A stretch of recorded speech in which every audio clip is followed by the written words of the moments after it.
Warahmatullahi wabarakatuh. Kenalkan, saya Atika Karima dari D3 Keperawatan semester 2. Di sini saya akan mempresentasikan tentang mikro dan parasitologi.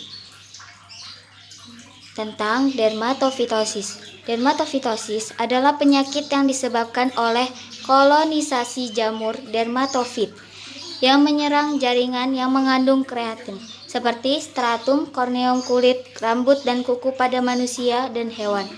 Dermatofit adalah sekelompok jamur yang memiliki kemampuan membentuk molekul yang berkaitan dengan kreatin dan menggunakannya sebagai sumber nutrisi untuk membentuk kolonisasi. Etiologi: terdapat 3 genus penyebab dermatofitosis, yaitu Trichopiton, Microsporum, dan Epidermophyton, yang dikelompokkan dalam kelas Deuteromycetes. Dari ketiga genus tersebut telah ditemukan 41 spesies, terdiri dari 17 spesies Microsporum, 22 spesies Trichopiton, 2 spesies Epidermophyton. Tinea capitis. Hospes definitifnya yaitu Trichopiton, hospes perantaranya manusia. Nama penyakitnya adalah Tinea capitis. Morfologi: hima seperti spiral, Conidiopora pendek, Makroconidia jarang tampak, bentuk seperti kerutu, dinding tipis, terdiri 3-5 sel. Microconidia hampir semua bentuk bundar, bergelombang seperti anggur. Di sini ada gambarnya. Patofisiologi: Tinea capitis atau ringworm of the scalp and hair, Tinea tonsurans, herpes tonsurans, adalah infeksi dermatofit pada kepala, alis mata, dan bulu mata karena spesies Microsporum dan Trichopiton. Penyakitnya bervariasi dari kolonisasi subklinis, non-inflamasi bersukawama ringan sampai penyakit yang beradang ditandai dengan produksi lesi kemerahan berskuama dan alopecia atau kebotakan.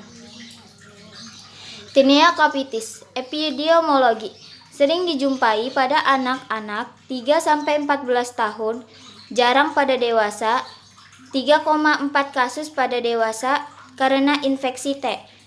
Tonsurans dapat dijumpai misalnya pada pasien AIDS.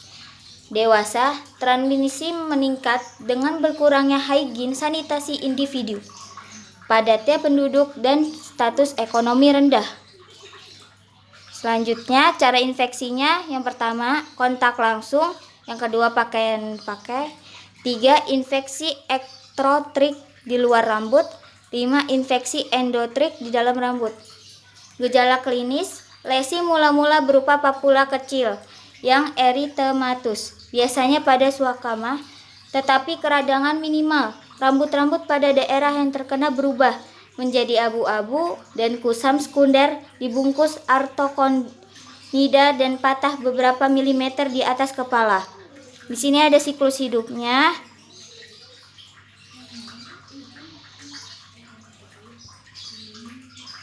Tinea capitis.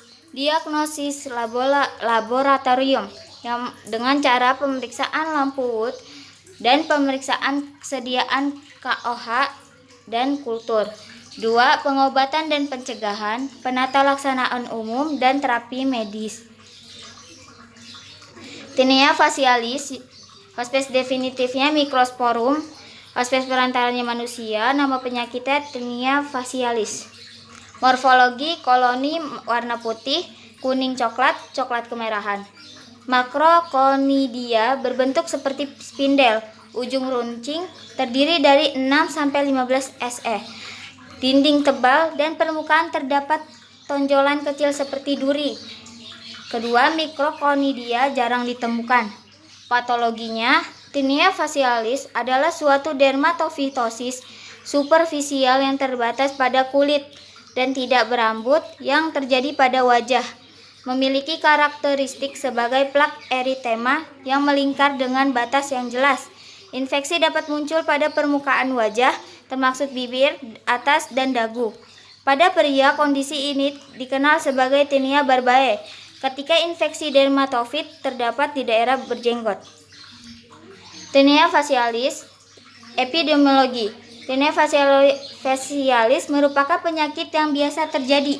Ini terjadi di seluruh dunia, namun seperti dengan infeksi jamur kulit lainnya, lebih umum terjadi di daerah tropis dengan suhu tinggi dan kelembapan.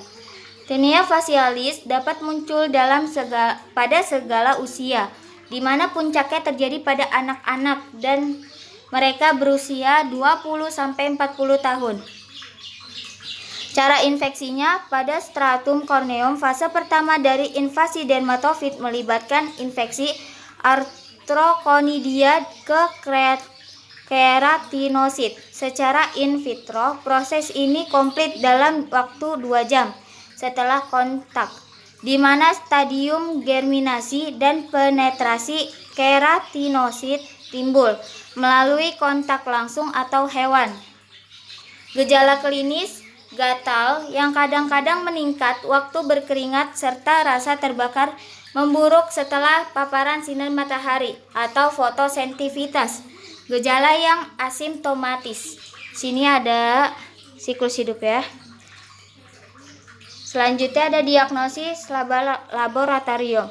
Pemeriksaan dengan lampu UV yang mengeluarkan sinar ultraviolet dengan gelombang 3650 nm.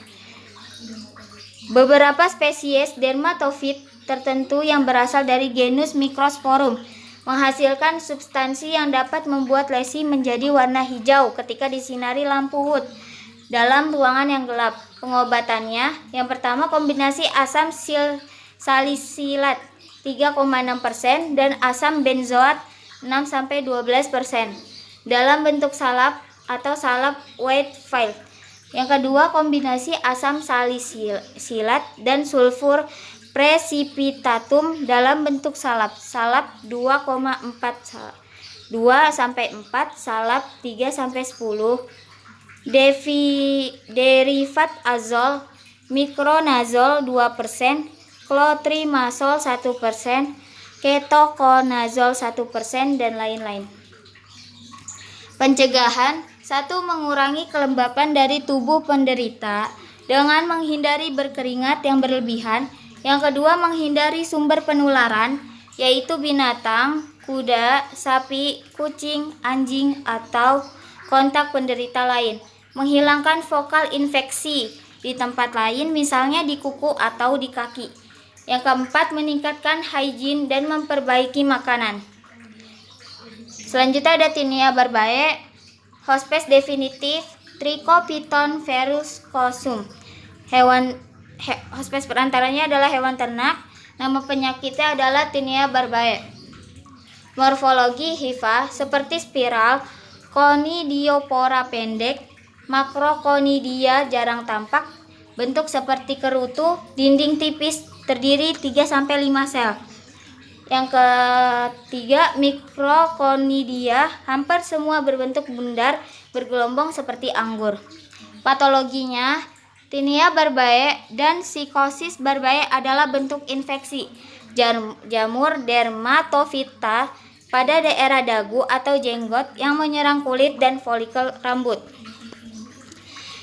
Epidemiologinya, jenis kelamin biasanya pada pria dewasa, bangsa atau ras, daerah tropis dengan kelembapan yang tinggi, dan kebersihan atau hygiene. Cara infeksinya, kontak langsung dan melalui hewan ternak atau hewan peliharaan. Gejala klinis penderita biasanya mengeluh gatal dan pedih. Diagnosis laboratorium, pemeriksaan kulit atau lokalisasi dan efloresensi. Pengobatan dan pencegahan topikal, kompresol kalium permanganat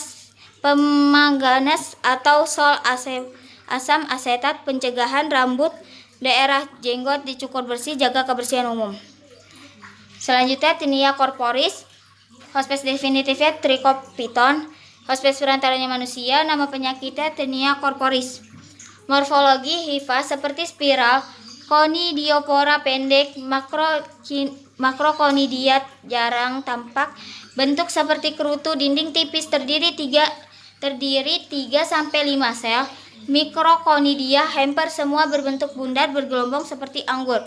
Patologi Tinea corporis adalah dermatofitosis pada kulit yang tidak berambut atau glabrous skin, kecuali telapak tangan,